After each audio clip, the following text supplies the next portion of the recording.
개발에 무소불위의 권력을 휘두르던 JDC에 브레이크를 건 주민들이 있습니다. 예래 휴양형 주거단지 사업에서 토지를 강제로 빼앗긴 토지주들입니다. 사건의 경과를 정리해 보겠습니다.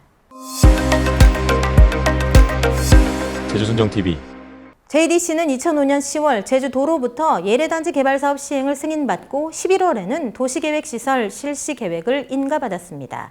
하지만 토지주들이 협의 매수에 불응하자 JDC는 2006년 제주도 토지수용위원회에 수용 재결을 신청했고 제주도 토지수용위원회는 같은 해 8월 토지 수용을 결정했습니다.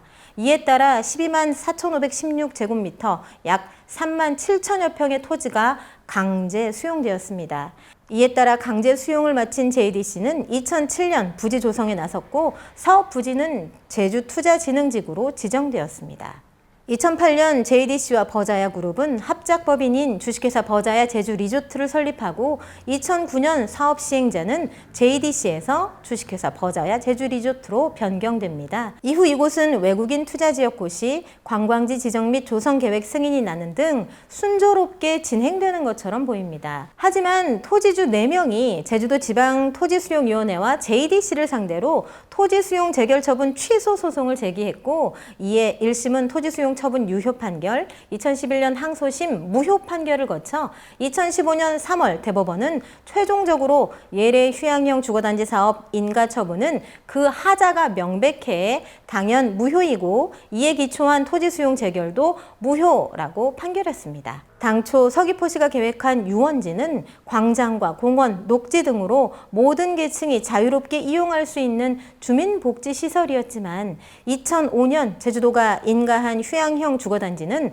고소득 노년층을 대상으로 한 사업 시행자의 수익 증대용 시설로 공공성이 없다고 판결한 겁니다.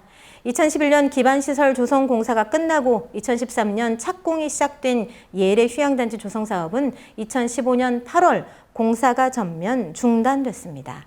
2015년 10월 토지주들은 대법원 판결을 내세워 예래 휴양형 주거단지 조성을 위한 사업 승인과 이후 변경 처분도 모두 무효라며 예래 휴양형 주거단지 도시계획 시설사업 시행자 지정 및 실시계획 인가 처분 취소 소송을 냈습니다. 항소심인 광주고법은 이 사업이 숙박시설 비중이 51%를 넘고 편익시설은 부대시설에 불과해 개발사업이 추진되고 있다면서 사회 기반 시설을 조성하도록 하는 도시계획시설사업 인허가에도 하자가 있다며 무효 판결했고 대법원 역시 2019년 1월 토지주들의 손을 들어줘 항소심 판결을 확정했습니다.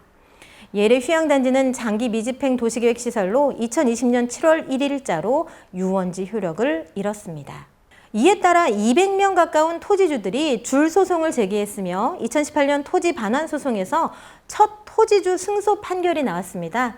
첫 토지주 승소 판결의 주인공은 시작 화면에서 보여드렸던 바로 그 예래동 주민 진경표 씨입니다. 토지주 소송 외에 투자자인 버자야 그룹 역시 JDC에 손해배상 소송을 제기했고 JDC는 결국 1,250억 원을 배상했습니다.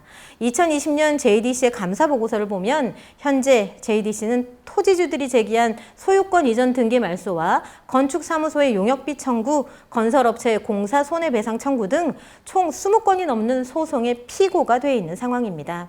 하지만 이러한 사태에 대해 어떤 책임자도 문책을 당했다는 얘기를 들을 수 없으며 JDC 역시 이 사태에 대해 사죄하고 대대적인 혁신을 하겠다는 모습 역시 보여주지 않고 있습니다.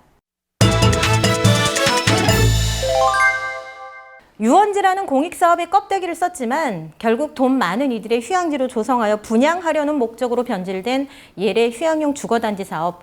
이 어처구니 없는 사업을 진행하며 JDC는 무소불위의 권력을 휘둘러 대대로 농사짓고 살던 예래동 주민들의 토지를 강제로 빼앗았습니다. 대법원은 이 강제 수용이 무효라고 판결했지만 주민들은 빼앗긴 땅을 되찾기 위해 수년간 피말리는 소송에 휘말려야 했습니다. JDC는 주민들과 상생하기 위한 방안을 찾겠다고 말했습니다. 하지만 지난 일에 대해 사죄하는 모습이나 책임지는 모습이 전무한 상황에서 상생은 과연 그 의미에 부합하는 무게를 가질 수 있을까요?